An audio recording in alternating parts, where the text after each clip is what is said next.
What is up, everyone? It's Demolition Derby for Life. I'm here gonna do a update video on the F-250 Super Duty truck build, guys. And I'm also gonna do a little video on how to double stuff a tire. So if you guys want to kind of see how that's done, if you don't know how to do it, I can kind of give you some tips and tricks on how to stuff a tire into another tire and why we kind of do it.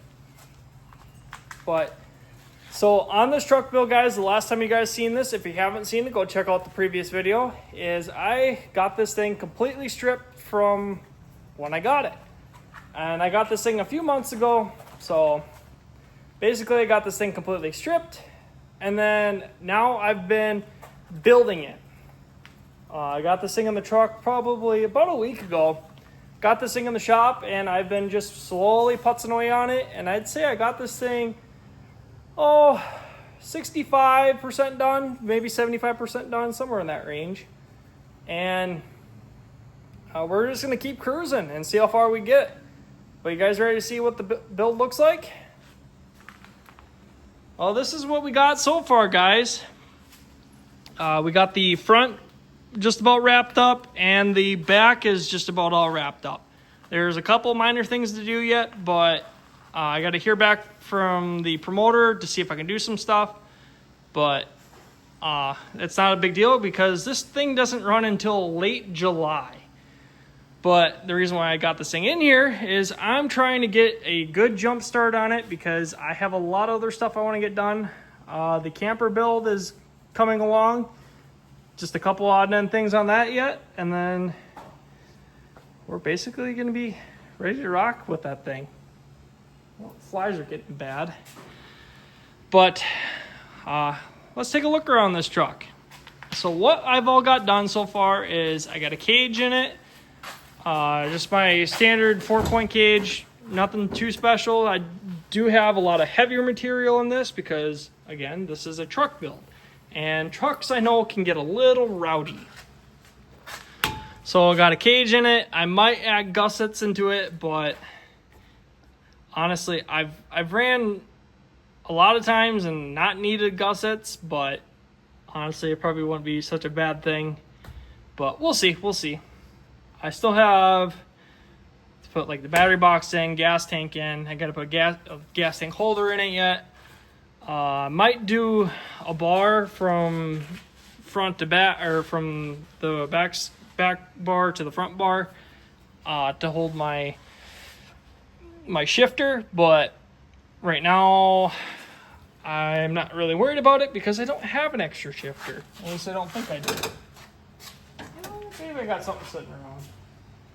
I'm going to put a cable shifter in this thing, but again, that's down the road. I got to get a motor into it first. So for the doors, I'm allowed to weld 5-on 5-off, but I'm more than likely just going to do 9-wire. I'm just going to 9-wire the top, so I'll 9 like here and the side, and then I'll do one right in here, and then I'll probably just duct tape the sides there, and then just down the sides I'll just weld that 5-on 5-off. So I'll do like 5 here, 5 here, 5 there, and then same thing. And then for the box part, got it pretty much all bolted together. I'm allowed 4 to the cab to the box, so I got those all in, they're all tight. And then I'm allowed 4 extra cab bolts, so I got one here, and they go all the way down through the frame. And then I'm not allowed to weld them to the frame, which kind of sucks. It would have saved me a lot of time, but they're bolted through the frame. And then here I have it. I don't really think this is going to help too much, putting one here and here, but with these 2 bolts here, or these 2 body bolts gone basically, they're pretty much non-existent. I figured this would be a good spot to kind of help hold at least the center in. I'm not too faithful on this. This box I think it's junk. I think it's going to just blow apart, but realistically, so what? I mean, I have another box to put on this thing. So once this box is junk and the frame's still good, I will just swap it out. I did weld a piece of tubing for my rear bumper. I am allowed, I think, like a circle pipe, but basically I just took I think it's just maybe it is a 4x4, or it's a 2x2 maybe. I don't remember, but just welded that from side to side. And then what I want to do is take the tailgate and instead of just drop it down and weld it in, because I am allowed 5 on 5 off, and that's what I'll do. I'll just weld 2 on the side, and then I'll do a couple in the middle here. And what I think that's going to do is it'll help hold the sides together, but it will also help kind of tie this bottom part in a lot better too. But we'll see how it goes. I gotta get a hold of the promoter, make sure I can do that, because I'm not going to do it if I can't. But if I can, I think that's going to help a lot with this box. Basically, it's just going to squish, and at least like it won't want to rip the box off completely, or like shear these back bolts off.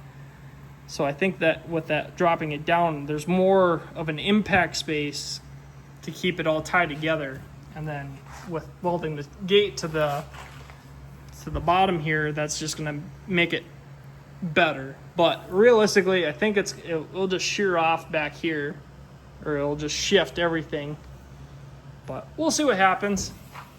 I'm just making do with what I got, and like I said, I have another box to put on this thing, so once this box is junk, I'll just pop it off and then pop a new one on, and we'll go out and play.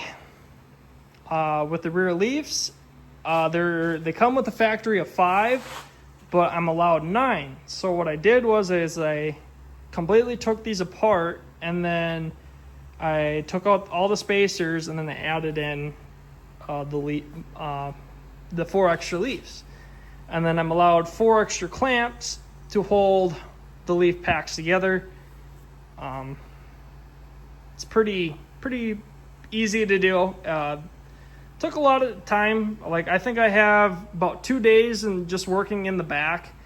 Took a day to kind of get the suspension stuff all figured out and back together, and then I took I didn't really take a day to do all the box bolts and stuff, but like just a lot of piddly stuff that I've been working on. But like the cage is all in. I'm going to leave the stock column in. I figured it's good enough to run. I know a lot of guys take them out. I think they have issues when running in a derby, but we'll see what happens. If it breaks, it breaks. I will end up swapping in maybe a different box or steering column eventually, but for now it's good enough. It doesn't really bother me.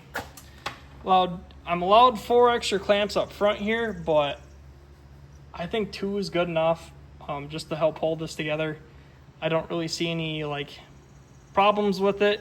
The factory ones here, they're bolted through, so I think it'll be good enough. So I mean, it's held there and clamped in the center, so that should help quite a bit. Cut my hole for the front here. Pretty easy, pretty self-explanatory. I am allowed threaded rod all the way down through. I'm allowed up to 1 inch, but realistically, I'm just using what I got, and I figured that these will be good enough. And then, I mean, granted, I normally just use 9-wire and they hold just fine, so I'll pop the holes through. I do have to get some more. Actually, I think I might have 2 extra bolt or big washers, but I got to go buy myself some more because I basically used all of mine up on this build. I don't have any more, and I will have to go buy. I might go buy 2 sets from a guy, but for now, I don't really need it.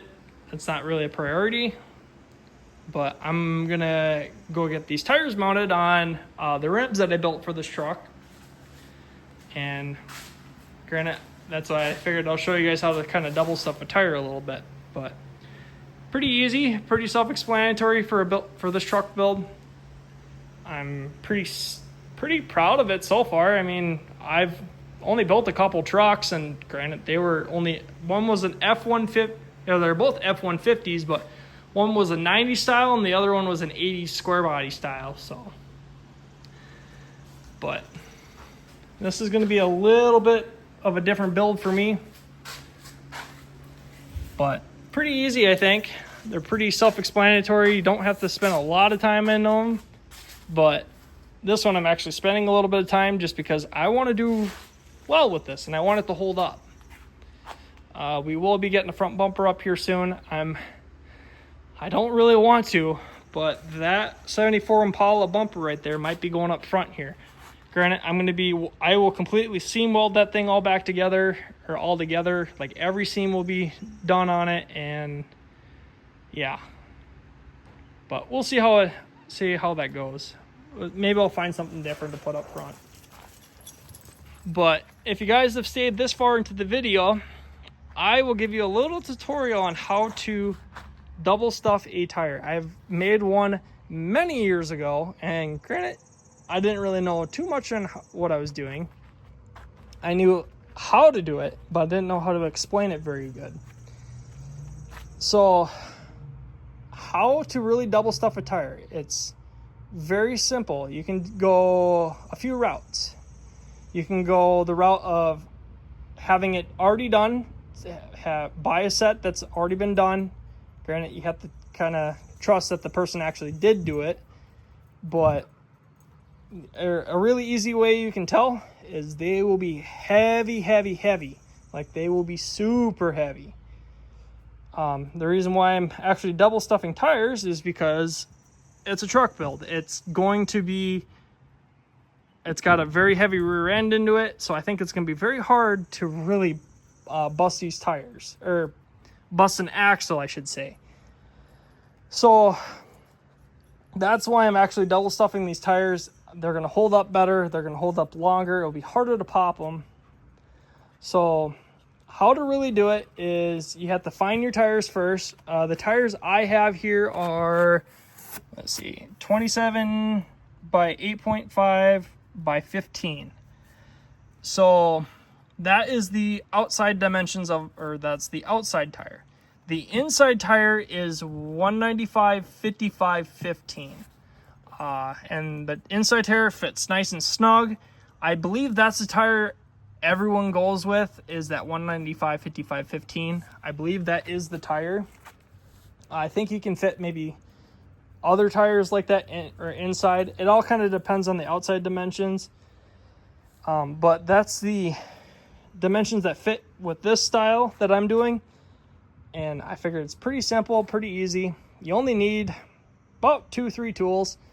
You need a ratchet strap, you need pry bars, and you don't really need a hammer, but I needed it to kind of pop the bead, or pop the inside tire kind of into place. It was kind of sticking up in a couple spots, and just give it a couple whacks, and it just... And I did kind of cheat. So what you do is you the inside tire, you squish it so it's like a figure 8 basically. And I just cheated with the skid, and I just squished it down and then took the strap and just tied it tight. And then you just basically stick your tire in, and then you have to kind of kick it and just kind of keep working it in. And then once you get it in a little bit, you release the strap, and then you just take the pry bars and you just keep working it in, and it'll just eventually go in. It's a lot of work. It takes a lot of time, but for derby wise, it's very nice, very easy. Or it helps a lot with making your tires harder to pop. And a reason why I did this is because this tire here actually has a very nasty gouge right here, and it's all the way through. So now doing this inside tire, now it's got an extra layer of protection basically. There's a lot of other ways you can do it. You can use machines and stuff, but this is the hand style that I do. It's very easy, very simple. There's so many, like I said, there's so many other ways you can do it, but this is, if you don't have the tools, you don't have, or if you don't have the if you don't have the tools like the expensive tools, I should say. Sorry, I'm just getting mind boggled. But if you have a couple bars, basically, and a hammer and a ratchet strap, you can do this. It's very simple, very easy. You can pay people to do it, and I'm actually going to be bringing these tires to a shop that I go to, and they mount all my derby stuff for me because I don't have a tire machine. But these are the tires I built for this truck. I have bought some centers, welded them in. I tried to get them as square as I could, and then now I made two sets. Took me maybe half hour basically in time. So I'm just gonna get these all mounted on, or get these mounted onto these rims, and then I have an extra tire. I figured I'll just bring an extra rim and get that mounted on there. So I just kind of have a spare tire sitting around, so if I pop something, I have an extra one on hand. Granted, this tire ain't special, but good enough. It's got some grippies on it, but these ones got a lot more. But there you go, guys. There is a little video on the truck build and kind of a little explanation on how to double stuff a tire. If you guys have any other questions, feel free to ask. You can see the Pink Beast is ready, just about ready to go. A couple odd and end things to get finished up, but she will be ready here in to run in a couple weeks. So thank you guys for watching my videos. I appreciate it. Hope you guys enjoyed this video. Don't forget to hit the like button, subscribe button if you're new to this channel. We'll catch you guys all in the next video.